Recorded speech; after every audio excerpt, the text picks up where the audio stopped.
Bonjour à tous. Donc dans cette vidéo, on va voir ensemble l'avis d'un wheeler qui n'a jamais eu de grosse gyroroue et qui a eu une roue, j'ai eu le maximum, c'était une roue de 25 kg. Et donc cette vidéo va peut-être aider ceux qui, comme moi, hésitaient à acheter une roue aussi grosse pour pouvoir faire de longues balades. J'appréhendais vraiment le poids de la roue et donc voilà, je vais vous détailler un petit peu comment elle se comporte et surtout si ça vaut le coup d'investir autant d'argent, puisque c'est énormément d'argent. C'est une roue qui se trouve dans les 4000, 4500 euros. Donc voilà, c'est pour vous donner vraiment mes impressions en tant que wheeler qui roulait juste sur une V10F et S18. Et j'ai fait à peu près un peu plus de 6000 km en un peu moins de 2 ans. Donc voilà, j'espère que cette vidéo va vous aider dans votre choix. Et n'hésitez pas à me dire en commentaire ce que vous pensez de cette Sherman S. Donc on va faire le tour du lac de Maubuisson aujourd'hui avec la Sherman S et je vais vous parler de cette nouvelle roue en même temps sur le trajet. Voilà, j'espère qu'il va faire beau cet après-midi.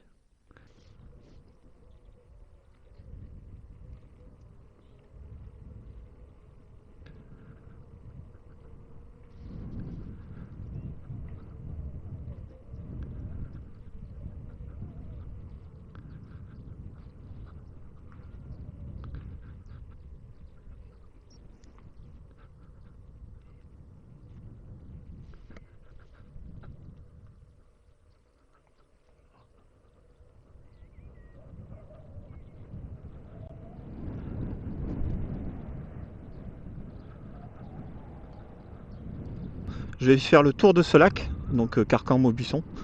Je ne l'ai jamais fait encore, il y a à peu près 60 km et je suis donc à bord de ma nouvelle Giro-Roue. Pour vous la présenter rapidement pour ceux qui ne connaîtraient pas déjà, c'est une roue donc de 20 pouces avec un moteur d'une puissance de 3000 watts, une batterie en 100,8 volts de 3600 Wh. Dessus, on a un éclairage à l'avant de 18 watts de puissance en LED, éclairage arrière aussi en LED. Il y a aussi également des petits lasers qui vous feront un marquage au sol pour indiquer votre position, mais ça se voit essentiellement de nuit. On a également des pédales ajustables en longueur sur environ 5 cm. Et on a surtout une suspension hydraulique avec un réglage de précharge, euh, compression et détente. On a un boîtier aussi en magnésium et pour un poids de 44 kg. Ce que je peux vous dire aussi dessus, on a donc un pneu à crampons. Alors moi j'ai jamais eu ce type de pneu, mais celui-ci est assez arrondi et il rend la roue, malgré son poids donc de 44 kg, il rend la roue assez maniable. Après, je viens juste de l'avoir, donc je suis pas encore habitué à la roue, mais je vois que voilà, même pour prendre des virages serrés, ça se passe très bien. Pareil sur les rainures dans le sol, et, le pneu ne suit pas facilement les rainures. Et également dans les dévers, le pneu ne suit pas le dévers, quand on n'a pas la roue qui se met à pencher d'un coup sur le bord de la route, et ça c'est vraiment appréciable. Voilà, pour moi c'est un très bon pneu, il reste confortable, il est peut-être un peu bruyant pour ceux qu'on croise, mais quand on est sur la roue, personnellement, je l'entends pas énormément. Sauf sur les routes vraiment parfaitement lisses, où là on entend quand même bien le pneu.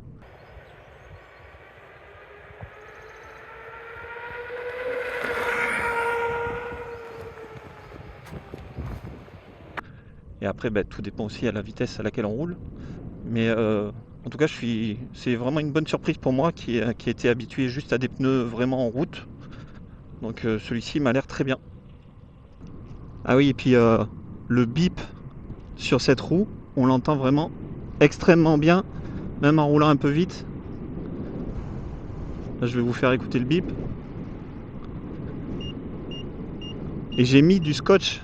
J'ai mis du scotch derrière le petit buzzer parce que tellement c'est violent au moment de couper la roue et tout ça, ça fait même mal aux oreilles. Après, je sais pas si je suis un peu trop sensible des oreilles, mais franchement, ce bip là est vraiment. Si on le loupe, je pense qu'il y a un problème. Après, évidemment, ceux qui montent à 80, peut-être qu'ils ont du mal à l'entendre.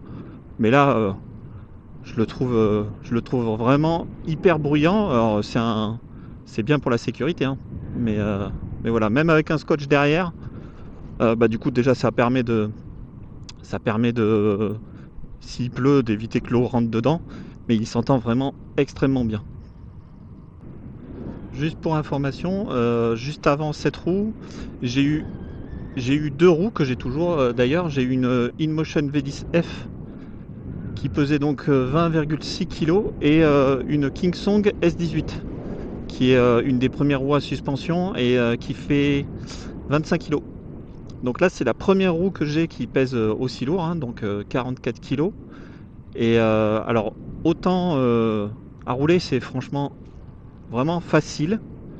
Après, à basse vitesse, il faut s'habituer, il faut avoir quand même quelques kilomètres dans les jambes. Je pense que pour débuter, alors évidemment, il y en a toujours qui vont y arriver, hein, mais je pense que c'est vraiment pas une roue pour débuter. Même si on se dit toujours que. Enfin, certains disent qu'il faut partir directement sur la roue qu'on désire plutôt que de passer par une petite roue qu'on va garder très peu de temps. Mais là, ça me paraît un peu lourd pour débuter. Mais bon, après, ça peut se faire. Donc la roue, une fois qu'elle est lancée, là, c'est vraiment très facile. Bon, là, je suis en ligne droite. Donc là, on peut vraiment se pencher facilement dessus. Elle reste quand même assez maniable, même en roulant assez vite.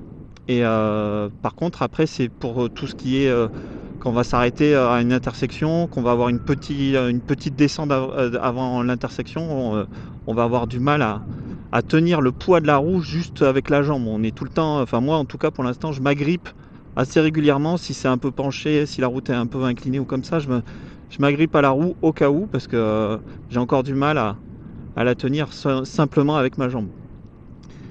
Après, sinon, la stabilité justement de cette roue avec le poids, l'inertie, ça permet justement de se détendre vraiment sur la roue.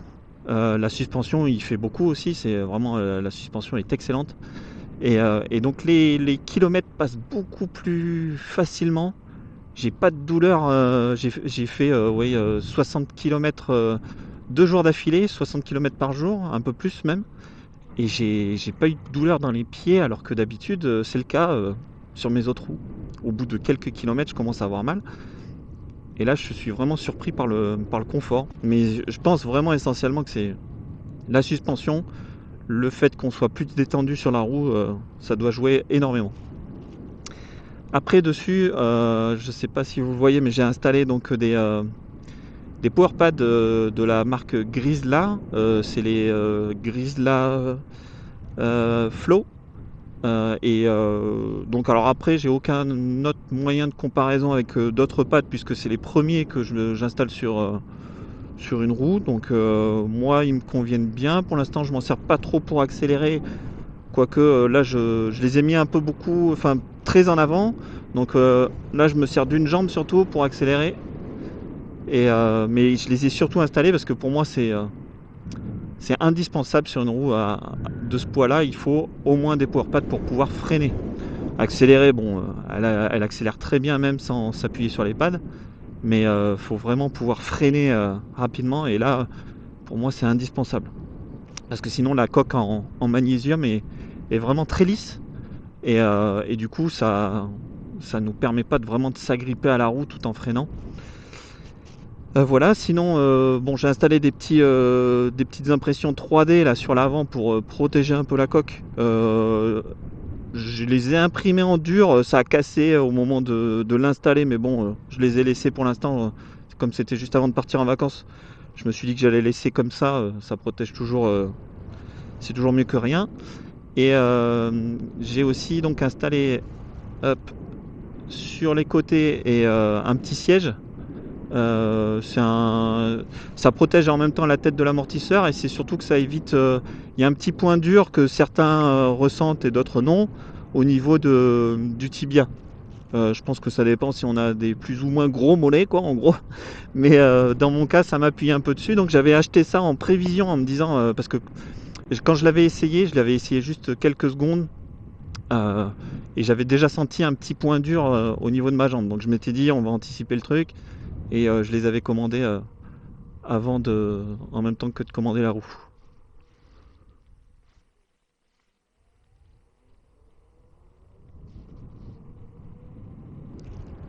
Mais voilà, cette roue est vraiment super agréable pour justement faire de longues balades.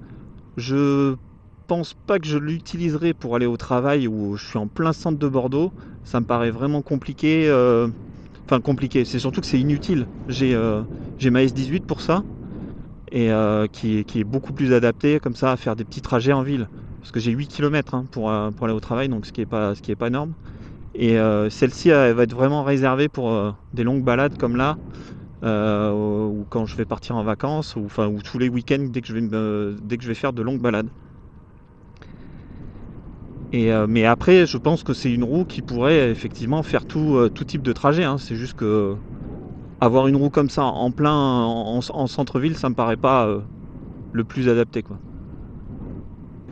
Là, on s'approche, donc on finit le tour du lac. Là, on s'approche du côté de Bombane. Je suivais un itinéraire jusqu'ici, mais on était vraiment sur de la route. C'était pas vraiment intéressant. Donc là, je vais me rapprocher de Bombane et puis je vais longer le lac pour en faire le tour. Pour finir le tour, là, on est à quelques kilomètres, une dizaine de kilomètres, il me semble.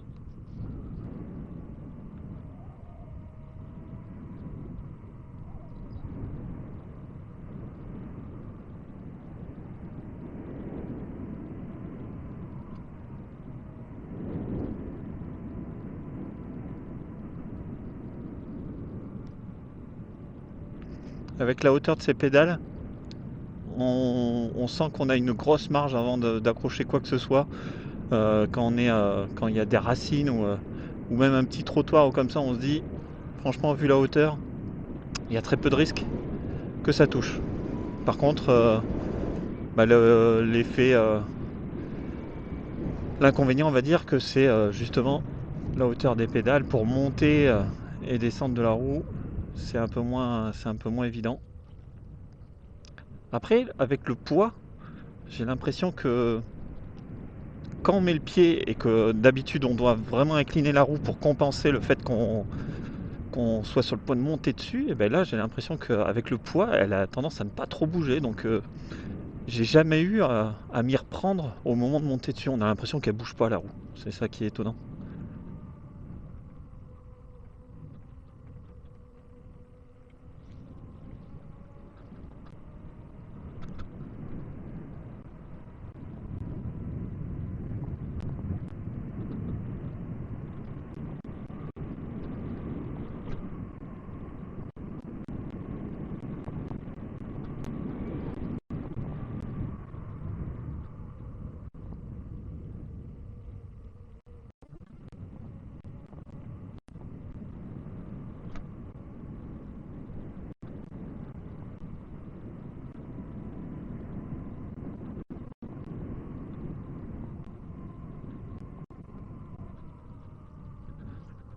Nous voilà à Bombane.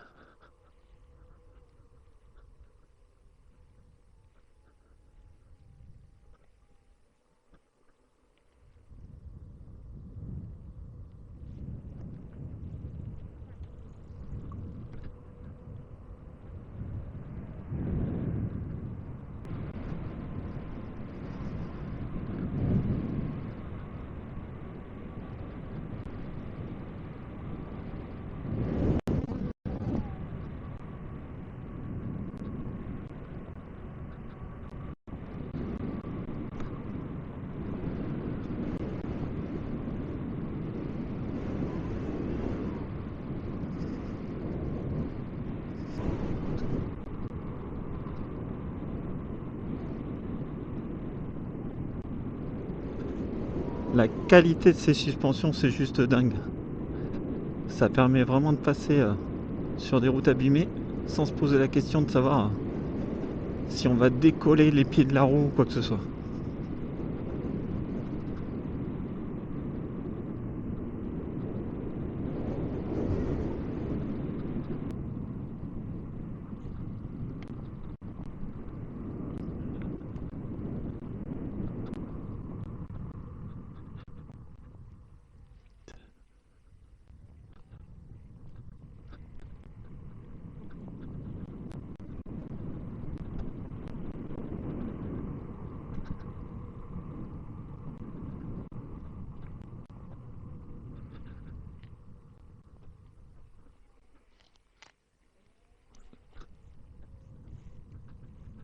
Et là, on arrive en ville, donc on va devoir rouler vraiment tranquille. Donc nous voici rendus au point de départ. On va regarder un peu les informations, les données sur la roue, après avoir fait ce tour de lac.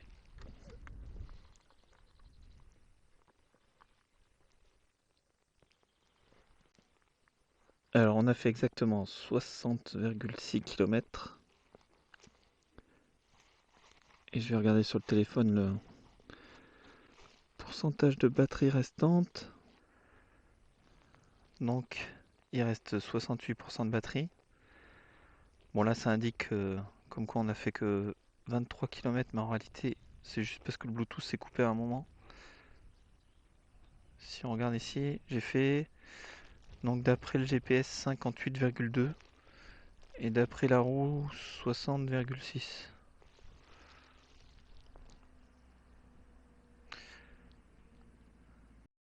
Donc pour conclure, c'est vraiment une excellente roue pour faire de longues balades. Je ne regrette absolument pas mon achat. Rien qu'au niveau de la qualité de la suspension, comme on peut le voir, on va le voir là sur cette vidéo, je vais zoomer un peu sur la suspension. C'est aussi bien aussi dans les montées, elle accélère vraiment facilement, elle a un couple vraiment monstrueux. On a une batterie tellement énorme qu'en fait, même avec 30% de batterie, on peut vraiment continuer d'avoir de grosses accélérations. Et voilà, elle rassemble exactement tout ce dont j'avais besoin pour pouvoir effectuer de longues balades dans un confort qui fait que on peut partir vraiment toute une journée sans être fatigué.